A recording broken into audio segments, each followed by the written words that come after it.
got married in the late 90s, and I was busy with my career, working all the time, and I always knew I wanted to have kids, and luckily for me, I was able to get pregnant pretty quickly. I was so excited because I was like, okay, here we go. It's time. Through insurance, I found my OBGYN, made an appointment, so I was so excited to go. And they're like, well, it seems like you're further along. Do you think your calculations are wrong? And I was like, no, they're absolutely not wrong. I know when I got pregnant.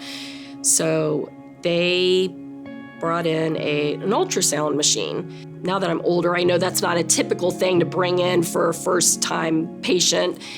And now they're doing an exam on me, trying to figure out, like they said that my uterus was way too large for only 1 month. So that's when I found out that I had a fibroid tumor. And they did measurements on it, and at that time I had a fibroid tumor the size of a baseball. So I literally cried the whole way home. I went from being so happy and excited to just bawling my eyes out, and nobody could answer my questions.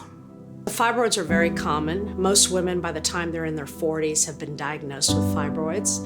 And the common symptoms that they experience are abnormal bleeding, pelvic pressure, infertility, missed days from work, from just very, very heavy bleeding, having to plan where they're going to go, where the restrooms are, carrying extra pads, tampons, etc. I had 2 kids, little ones at home, dealt with the day-to-day fun stuff, and when Morgan got to be about 2, that's when I started going to my doctor, and I was like, I think it's time. I'm wanting to have another child. It was at that appointment that the doctor, he took my hand and he just said, he goes, I'm really sorry, but you're not gonna be having another baby. And that was very upsetting. To hear that it's not an option, to know that you have to have a hysterectomy because your body, you're gonna get very ill if you don't wanna hear that.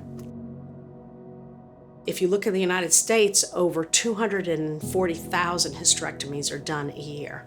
And there are over 6 million women in the United States that are suffering with fibroids, but they don't get help because they're afraid of missing work. They're afraid of losing their uterus. So they're suffering in silence, basically.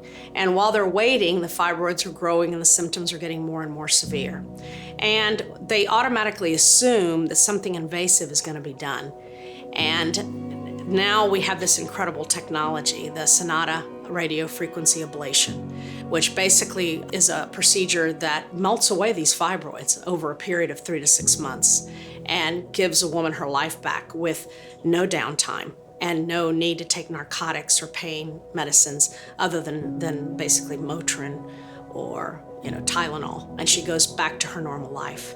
So it's really life-changing, and it's going to revolutionize how we treat fibroids from here out, if the fibroids are treated early enough. And it's going to prevent the vast majority of hysterectomies in this country. When I think about my career and all the hysterectomies that I did, that fast forward now many, many years, 25 years, could have been prevented with this procedure. It makes me marvel at the progression of medical technology and what it can do to change lives. My daughter is 20, and it makes me really happy to think that when it's time for her to start planning a family, she has an option if she starts seeing that, hey, I'm having similar symptoms to what my mom has talked about. There's something out there, an option to avoid that and prevent complications during a pregnancy. By making a contribution to St. Joe's Women's Hospital,